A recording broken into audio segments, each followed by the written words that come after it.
Hello les gars, on se retrouve aujourd'hui pour ma première vidéo, donc mon premier vlog.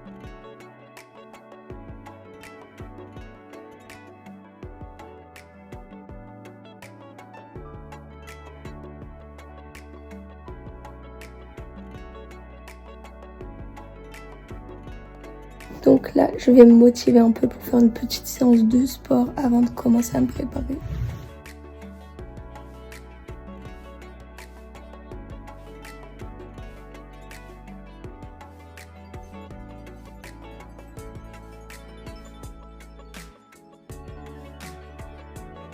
J'ai fini ma séance, donc là, je vais aller à la douche.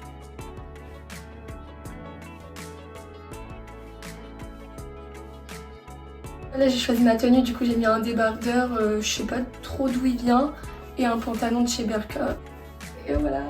Du coup là après la douche je mets toujours un après-shampoing sans rinçage, donc c'est celui de chez Garnier. C'est l'un de mes après-shampoings sans rinçage préférés, et c'est pour ça qu'en ce moment je le fais gagner dans un gros concours sur TikTok.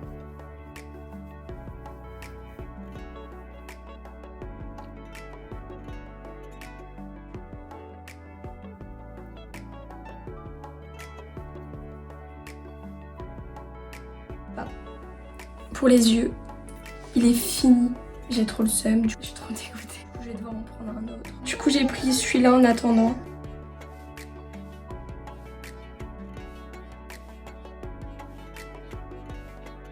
Je viens aussi de finir ma crème Herborian. J'ai trop le seum, c'est mes deux produits préférés. Pourquoi j'ai rendez-vous à l'hôpital? Ça fait un mois maintenant. J'ai une méralgie paresthésique. Moi j'étais surprise au début, je l'ai remarqué quand j'étais à la gym. Quand je passais mes mains sur mes jambes, en barre je sentais rien. Je me suis aperçue que vraiment je sentais plus l'une de mes deux jambes. Et vous allez vous dire ouais mais non elle est pas paralysée etc. En fait c'est vraiment que au niveau de la cuisse. Et c'est vraiment que au niveau du toucher. Et le médecin au début j'y suis allée directement parce que je me suis dit c'est quand même bizarre, d'habitude je consulte jamais. Mais là je me suis dit quand même là c'est pas anodin de sentir sa jambe. Sur le coup j'étais mort de rire. Le médecin il m'a dit il faut revenir au bout d'une semaine de paralysie, peut-être un nerf qui est bloqué, qui devrait se débloquer. Une semaine passe. Là du coup je retourne chez le médecin parce que je sens toujours plus ma jambe. Et il m'a dit là il faut faire une infiltration d'urgence dans le nerf. Soit le nerf est bloqué ou soit c'est le nerf qui commence à être dysfonctionnel. Et il m'a dit que c'était urgent, qu'il fallait y aller tout de suite. J'appelle la clinique et ils me disent c'est sans rendez-vous, vous pouvez venir tout de suite. Je me suis dit bizarre, mais je vais quand même y aller. J'arrive sur place et là je lui explique qu'on m'a dit que c'était sans rendez-vous. Elle me dit ah non, c'est pas du tout sans rendez-vous, il faut prendre rendez-vous. J'ai dit ouais mais votre collègue m'a dit que je pouvais venir tout de suite, donc c'est pour ça que je suis venue. J'ai pris rendez-vous et ils m'ont donné rendez-vous, je sais pas, 3 jours plus tard. Là j'avais un rendez-vous. Le jour de mon infiltration j'arrive à l'hôpital, c'est que des péripéties cette histoire vraiment. Donc j'arrive à l'hôpital, je donne les papiers à la secrétaire pour faire l'infiltration dans mon nerf. Ça me fait trop flipper, mais bon, c'est la vie. Et elle me dit, c'est quoi ces papiers?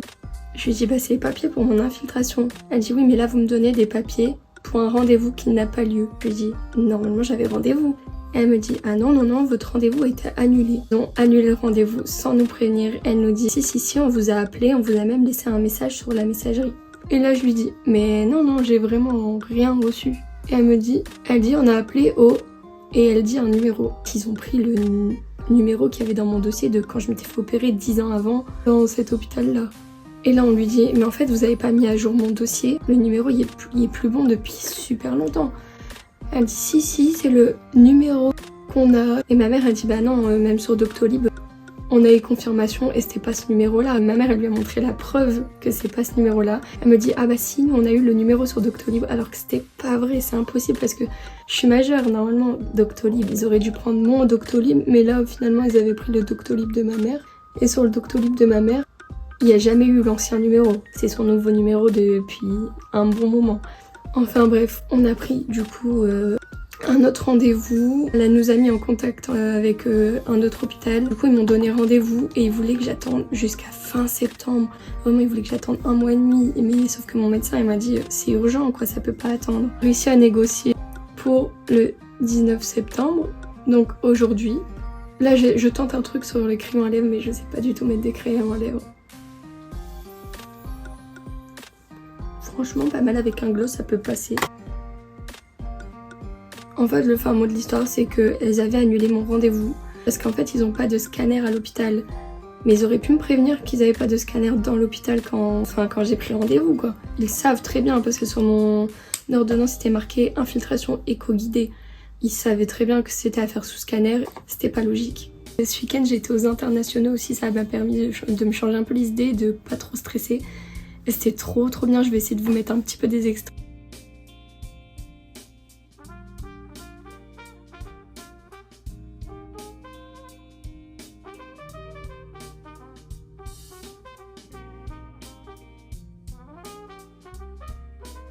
J'ai des copines trop adorables pour m'encourager. Elles m'ont créé une chanson, mais elle est à mourir de rire, la chanson, vraiment, elle est trop drôle.